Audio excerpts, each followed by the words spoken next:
This is something that I've never thought about until I actually ran into a situation. When you're interviewing the cooperating witness with the past trauma and language barrier, cultural barrier, and also educational barrier, which means that she or he may have high school diploma or middle school diploma, but the person doesn't necessarily have college or higher education. That'll change the outcomes, or that'll probably not help your cause much unless you resolve those situations. I can give you an example. So I have a middle school diploma from South Korea. You can give me a legal document to read about whatever you're telling me the case is or whatever, right? Except for a handful of legalese, I can understand pretty well in terms of like what my rights are, what my rights are not, or benefits or whatnot, or, harms, whatever, right? But if you present it to me in Korean, because remember, I only have a middle school diploma, I have no idea what you're talking about, right? It says a lot of things, like something professional, like really professional, right? It seems very professional and formal, professional, I don't know, something, right? But I have no idea what you're talking about, right? So I thought about this in terms of like cooperating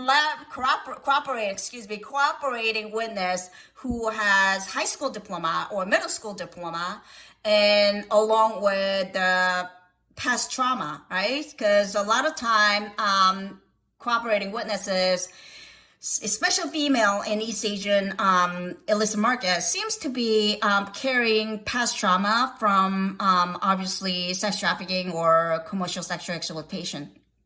So if the prosecutor is trying to get information out of her, and she is more than willing, I can tell, like she's more than willing to help the prosecutor to target the right guy because she herself doesn't like the bad guy, right?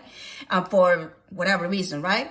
And she also wants to get out of, whatever she is by giving prosecutor anything under the sun, as long as it's not harming her.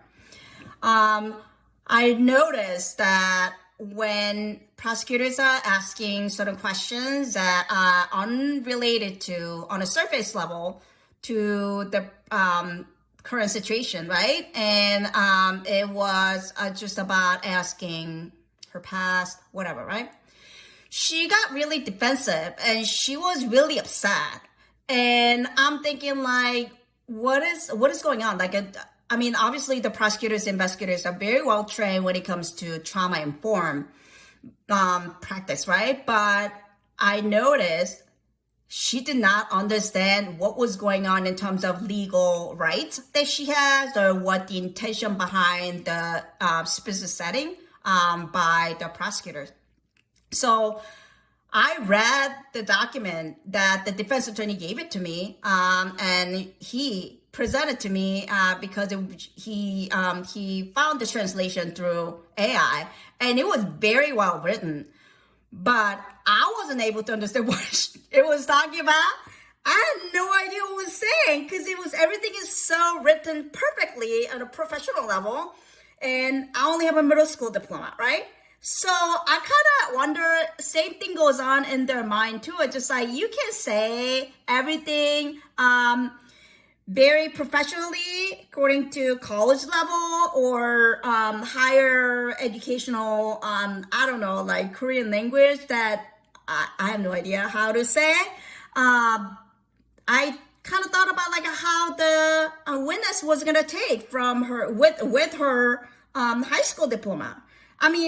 I could tell she was willing to help the investigator as much as she can. She does not like the other person that she wants to throw under the bus. But I kind of wonder like how much she understood the context of the meeting and the benefits of like the meeting or potential a deal that she could take away. If she didn't understand the legal document because it was written in whatever the professional level, the legal level in Korean that the AI translated very well. So that's another thing that I think that we don't really talk about. And I personally haven't really thought about it until I actually read the document, and then seeing the reactions that I saw, I realized, holy crap, this matters, It matters what high school degrees you have or middle school degree you have, and then you're presenting the translation in probably like a law degree level, right? So I think in that situation, it's important that like your witness understands the English, even if you have to translate it, or your translator needs to help her or him understand this is what it actually means, according to street language or something, right? Otherwise, what would be the point of legal writing and paper that your witness does not understand? So that's something that I wanted to take away, and I thought that maybe you'll be interested because I think in Korean and I'll venture to guess in Chinese language too.